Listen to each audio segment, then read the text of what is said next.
think it's enough. I don't want to like take it away from those guys for creating this. It's just such a cool, worthwhile watching. Yeah.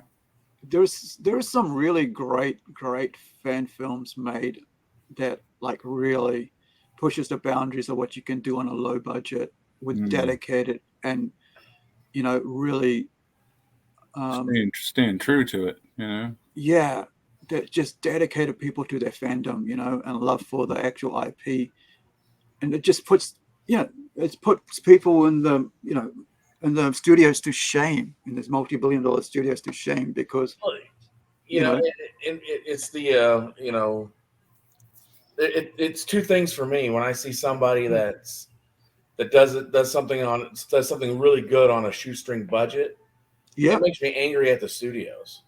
That they can't, they didn't have enough forethought to do what they did here. There's the one thing that comes to mind is when they reshot the battle between Obi-Wan and Darth Vader, or the guy that took the clips of Episode 3, Revenge of the Sith, and intertwined it with him talking to Luke Skywalker about how Darth Vader, betrayed and murdered your father, and what he was talking about and what he was thinking about during that scene. And, you look back on it, and you're like, man, just I feel like the studios are just phoning it in sometimes. Yeah. Well, it's that cartoon there. Like there's a cartoon that was shared on Facebook, and it had like these two guys sitting in front of this executive at Hollywood, and he said, "Oh, we love this. This is so original. This is so much fun. It looks amazing. Now we're going to change it. We just love it. It's just going to, it's such a great story, but going to change it for the modern audience." It's like, you've taken everything that we love about it and said, here's the rubbish. It's like putting out like a naked, putting out a naked freaking doll, right? Here, this is what you want. We don't want to clothe it. We don't want it looking really cool in a costume. We're going to take all that away, and we're going to give you nothing, right, in response, because we don't love your fandom. We don't love what you created. And this is why The Witcher's dead, right? Which is like the most hated TV show right now. Like nobody's just wants to, no fan wants to just look at it because it's just so despised. And the weird thing about The Witcher is like the fact is that I was gonna buy a figure, right? And it's on special. It's down from 60 to like from 120 or something to 60, and I would have bought that figure. And I'm looking, I'm going, I don't even want to buy that figure because I like Geralt. I like Henry Cavill. I love the first season. It was really cool. I don't know the video game. I know about it. I've seen some of the cutscenes or whatever, but I've never played it, right? Because I'm not a gamer as such. Even though I have like 2 different consoles, I have games, but it's not something that I follow because I'm more into comics. But like I would love to have it Geralt on my shelf because it would look so cool. But then as soon as like all this went down, I was like, the guys are saying this is not the characters they know. This is not the characters from the books. It's not the characters from the actual show. They've changed everything. And I'm like, wait, so they were dishonest? They said they weren't going to, because the lady said, we're going to do it like the books. We're going to honor the books. And then she's out there going, yeah, but then we decided to do it our way. We would race swap this and race swap that. This is a Scandinavian, European, white, story, right? You don't go and impose your own political beliefs and ideologies and culture into it. You just let it do its thing. That's why it was so good. Oh, yes, right? We do that all the time now. Yeah, with a vampire. Yeah. I mean, that literally, I haven't watched the show. I'll admit I have not watched the show, right? I watched a little bit. I've read the book. I watched the original movie. And Louis going from being a white plantation owner to a black man. Yeah. And the black guy that plays him is a great actor. I love watching him. Yeah. I love it's got nothing to do with actors. It doesn't have anything to do with it. you completely changed the dynamic of the story. Yeah. And it doesn't make sense. Yeah. You know, for the people that were true fans of that movie and that novel. I love that movie. Yeah. That whole series. Why are we what are we doing? Why and then it's an Interview with the Vampire. We just changed a few things, maybe put it in a different time period. Then why didn't you just call it a different movie? Yeah, why didn't you just call it something different? Give it a new name. They want that fan money. They want that fan following, right? They want say it's in the same world as Interview with the Vampire. I'm okay with that.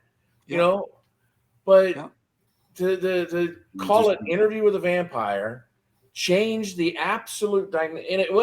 And you don't tell me that the race isn't important in that story. Mm-hmm. He was a slave owner. Yep. You know, it's important.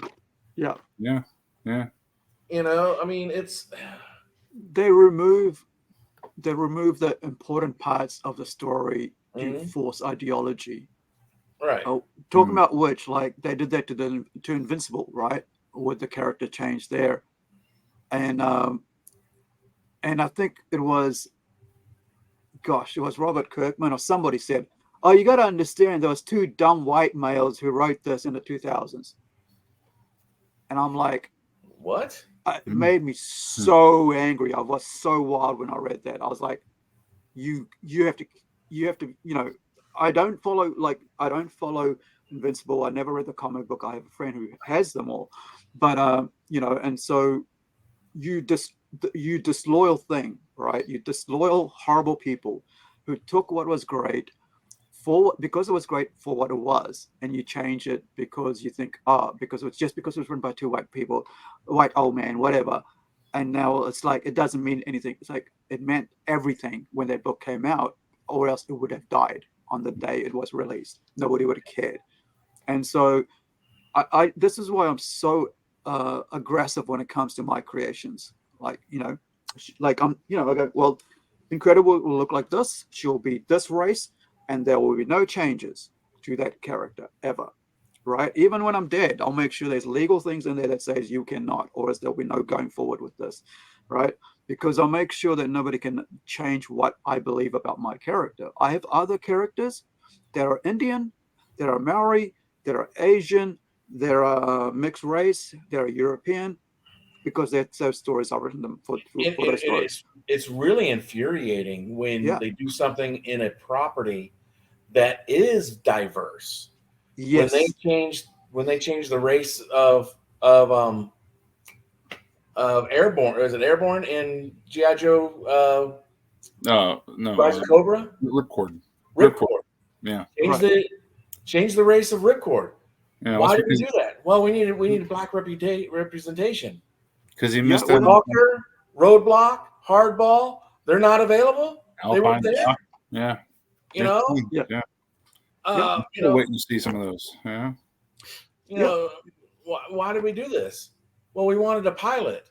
So we take away Ace. You know, Ace was a important character. Wild Bill, Slipstream. The whole idea is these people don't actually know. No, they don't. They don't know and they don't care. They just don't know and they don't care. Don't care to do research, don't care to it's just a toy.